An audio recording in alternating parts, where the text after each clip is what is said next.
जादुई जंगल की खोज। गर्मियों की छुट्टियों में चार दोस्तों आदित्य, परी, कबीर और मीरा ने अपने गांव के पास के घने जंगल के बारे में कहानियां सुनी। कहते हैं वो जंगल जादुई है, जहां हर पेड़ बोलता है और वहां एक ऐसा खजाना छिपा है जो कभी किसी ने नहीं देखा।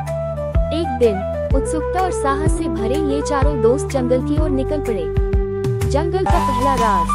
जंगल में कदम रखते ही उन्हें अजीब सी फुसफुसाहट सुनाई देने लगी। आओ, लेकिन सावधान रहो, एक पेड़ ने कहा।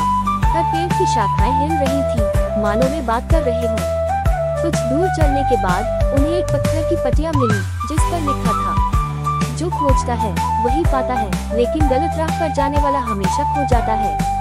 पहेली का सामना। पटिया से कुछ ही दूर वे एक विशाल बबूल के पेड़ के पास पहुँचे, जिसने उनकी राह रोक ली। पेड़ ने गहरी आवाज में कहा, अगर खजाना चाहिए तो मेरी पहेली का उत्तर दो। पहेली थी, मैं चलता हूँ लेकिन पैर नहीं है, मैं बहता हूँ लेकिन पानी नहीं हूँ, मैं खोता हूँ लेकिन वापसी नहीं करता, मैं क्या हूँ? थोड़ी देर सोचने के बाद मीरा चिल्लाई, समय। पेड़ मुस्कुराया और रास्ता खोल दिया।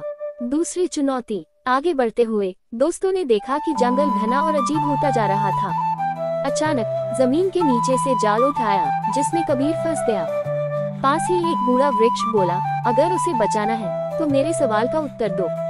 सवाल था एक ऐसी चीज जिसका कोई अंत नहीं, लेकिन शुरुआत सबके लिए होती है। परी ने झट से जवाब दिया, आकाश। जाल गायब हो गया और कबीर आजाद हो गया। जादुई खजाने तक पहुंच। आखिरकार वे जंगल के बीचों बीच पहुंचे, जहां एक विशाल पेड़ के नीचे एक चमकती हुई किताब रखी थी। पेड़ ने कहा, यह खजाना तुम्हारा है, लेकिन इसे पाने के लिए तुम्हें त्याग दिखाना होगा। आदित्य ने पूछा, क्या त्याग?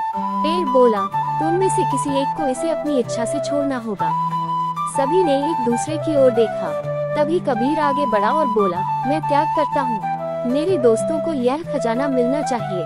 खजाने का रहस्य। कबीर के त्याग को देखकर किताब खुल गई और उसमें से एक चमकती रोशनी निकली। पेड़ ने कहा, यह खजाना कोई सोना चांदी नहीं, बल्कि ज्ञान है। इस किताब में वह सब ज्ञान है जिससे तुम अपनी जिंदगी को बेहतर बना सकते हो। किताब के पन्ने पलटते ही चारों दोस्त जंगल से बाहर आ गए। किताब उनके साथ थी और अब वे जानते थे कि सच्चा खजाना साहस, दोस्ती और ज्ञान है। अंत में यह रोमांचक यात्रा न केवल उनकी हिम्मत की परीक्षा थी, बल्कि उन्हें यह सिखा गई कि असली खजाना केवल पाने में नहीं, बल्कि साझा करने में है।